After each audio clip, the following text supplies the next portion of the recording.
नमस्कार दोस्तों, आपका स्वागत है आपके अपनी YouTube channel Veeru Dwivedi education hub पर। उम्मीद करता हूं कि आप बेहतर होंगे, आपका परिवार बेहद उम्दा होगा। सभी को गुड इवनिंग, शुभ संध्या। आज हम बात करेंगे डियर भूगोल के टॉप 20 क्वेश्चनों की। ये ऐसा एक प्रैक्टिस सेट है जिसमें भूगोल से संबंधित प्रश्न पूछे जाते हैं डियर। तो उस एग्जाम के लिए ये रामबाण सीरीज होगी डियर। आगे आने वाला सुपर टेट हो या यूपी ट्रिपल एससी के थ्रू आयोजित कराया जाने वाला पीईटी एग्जाम है डियर, उसके लिए भी ये प्रश्न महत्वपूर्ण साबित होंगे। जितने भी लोग चैनल पर पहली बार विजिट कर रहे हैं, चैनल को सब्सक्राइब करें, वीडियो को लाइक और शेयर करना ना भूलें दोस्त। आइए शुरू करते हैं भूगोल के ये टॉप 20 प्रश्नों का। बात आई है, पहले बात कर लेते हैं भूगोल की खोज किसने की थी। जब भूगोल की बात आई है तो बता दें भूगोल की खोज इरेटोस्थनीज नामक मनोवैज्ञानिक ने की थी डियर। अब प्रश्नों का सिलसिला शुरू करते हैं। भूगोल के 20 प्रश्न आइए शुरू करते हैं। पहला प्रश्न कह रहा है, निम्नलिखित में से कौन सा युग्म सही सुमेलित नहीं है। एक तरफ स्थानीय हवा दी है, दूसरी तरफ देश दिया हुआ है, यानी कि आपको इसमें से देखना है कौन सा एक ऑप्शन गलत है। चिनूक यूएसए बिल्कुल सही है। चिनूक हवा जो है वो अमेरिका यूएसए में चलती है डियर। लू आपको पता है ये भारत में चलती है। फान जो है ये अल्पास पर्वत के पास चलती है। लेकिन जो सिरोको कनाडा है डियर, ये गलत है, क्योंकि जो सिरोको हवा है ये कनाडा में नहीं चलती डियर, बल्कि ये चलती है इटली में। याद रखिएगा, सिरोको हवा इटली में चलती है डियर। बात करते हैं अपने अगले प्रश्न की। निम्न में से कौन सौरमंडल का सदस्य नहीं है। अब सौरमंडल आपको पता है, सौरमंडल में नक्षत्र भी हैं, धूमकेतु भी हैं, उपग्रह भी हैं, लेकिन ताराकार जो है ये सौरमंडल का सदस्य नहीं है डियर। सी ऑप्शन एकदम सही है। बात करते हैं अपने अगले प्रश्न की। कुलगर्दी के लिए प्रसिद्ध है। कुलगर्दी किसके लिए प्रसिद्ध है? क्या यूरेनियम के लिए, थोरियम के लिए, या हीरे के लिए, या सोना के लिए डियर? तो कुलगर्दी जो प्रसिद्ध है वो सोना के लिए डियर प्रसिद्ध है। डी ऑप्शन एकदम सही है। अब बात आई होगी आपके माइंड में कि ये कुलगर्दी की खान है कहाँ। तो बता दें ये कुलगर्दी की जो खान है डियर, ये ऑस्ट्रेलिया में पड़ती है। याद रखिएगा, ऑस्ट्रेलिया में है कुलगर्दी के खान जो कि सोने के लिए प्रसिद्ध है। चलते हैं अपने अगले प्रश्न की ओर। 2001 से 2011 की जनसंख्या में भारत की दशकीय वृद्धि क्या थी। अब बात आई है जनसंख्या की, यानी कि जनगणना की। तो बता दें जो जनगणना है ये केंद्र सूची का विषय है, और सबसे पहले भारत में जनगणना को लागू करने वाले जो थे वो थे लॉर्ड मेयो। 1871 ईस्वी में लॉर्ड मेयो ने जनगणना की शुरुआत की थी। लेकिन प्रश्न में लिखा है दशकीय आधार पर जनगणना। तो बता दें दशकीय आधार पर जो जनगणना की शुरुआत थी वो 1882 में लॉर्ड रिपन ने की थी डियर। अब आते हैं अपने प्रश्न की ओर। 2011 से में जो जनसंख्या थी, 2001 से 2011 के बीच की जनसंख्या में जो भारत की दशकीय वृद्धि थी डियर, वो थी 17.64%, यानी कि ए ऑप्शन एकदम सही है। चलते हैं अपने अगले प्रश्न की ओर। भारत में जैव विविधता की दृष्टि से कौन सा हॉट स्पॉट में शामिल है। क्या पश्चिमी घाट शामिल है, या पूर्वी घाट, या अरावली की पहाड़ियाँ, या गंगा के मैदान। तो भारत में जो जैव विविधता की दृष्टि से हॉट स्पॉट शामिल है डियर, वो पश्चिमी घाट शामिल है। ए ऑप्शन एकदम सही है। अब बात आई है जैव विविधता की, तो प्रतिवर्ष हम 22 मई को जैव विविधता दिवस मनाते हैं। जैव विविधता की बात WM रोजन ने की थी, लेकिन हॉट स्पॉट की अगर बात पूछे तो सबसे पहले नॉर्मन मायर्स ने की थी डियर। नोट डाउन कर लीजिएगा। बढ़ते हैं अपने अगले प्रश्न की ओर। बिहार एवं उत्तर प्रदेश राज्यों की सम्मिलित परियोजना कौन सी है। तो बिहार और उत्तर प्रदेश जो ज्वाइंट राज्यों की सम्मिलित परियोजना है डियर, वो गंडक परियोजना है। गंडक परियोजना वो बिहार और उत्तर प्रदेश की संयुक्त परियोजना है। बी ऑप्शन एकदम सही है। बात करते हैं अपने अगले प्रश्न की। सुभाष चंद्र बोस अंतर्राष्ट्रीय हवाई अड्डा कहाँ स्थित है।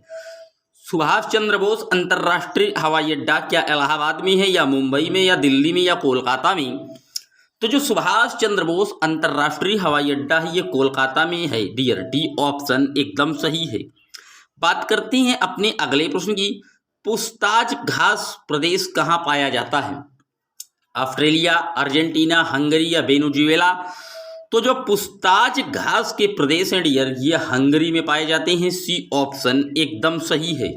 उम्मीद करता हूं कि प्रश्नों का लेवल थोड़ा टफ होगा, लेकिन आप घबराइए नहीं डियर। ऐसे ही जो है आप अपनी तैयारी को बनाए रखिए चैनल के साथ, आपको सारे प्रश्न अच्छे से शिद्दत से समझ में आएंगे डियर। चलते हैं अपने अगले प्रश्न की ओर। कश्मीर घाटी निम्नलिखित में से किस पर्वत श्रेणी के बीच स्थित है?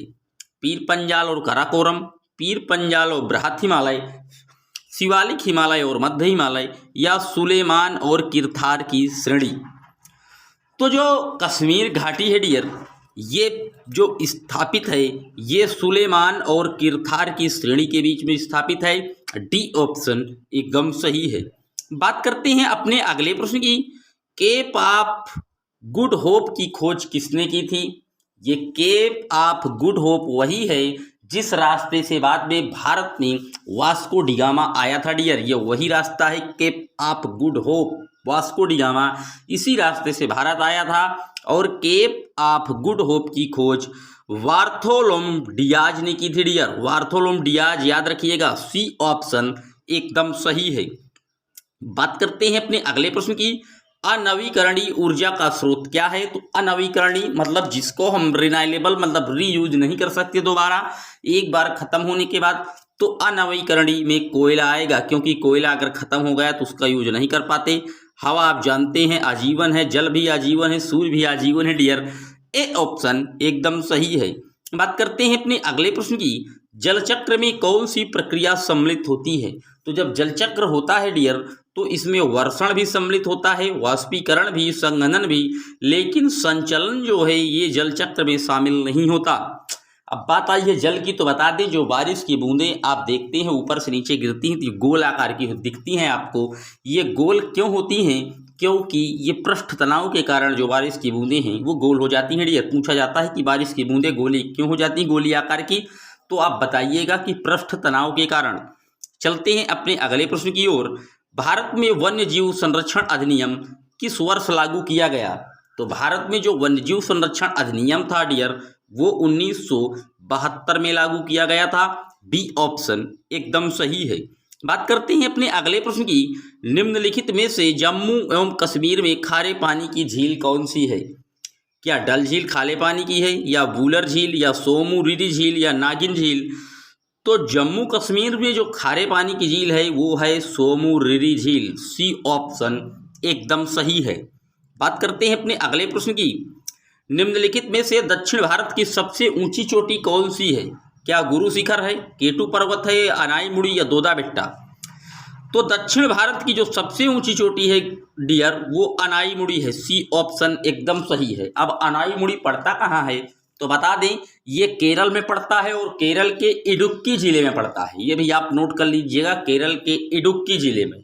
अब बात आई है केरल की, तो बता दें केरल में पेरियार वन्यजीव अभ्यारण्य है, केरल में साइलेंट वैली है, शांत घाटी है, और केरल का जो राज्य पशु है वो हाथी है डियर। बात करते हैं अपने अगले प्रश्न की।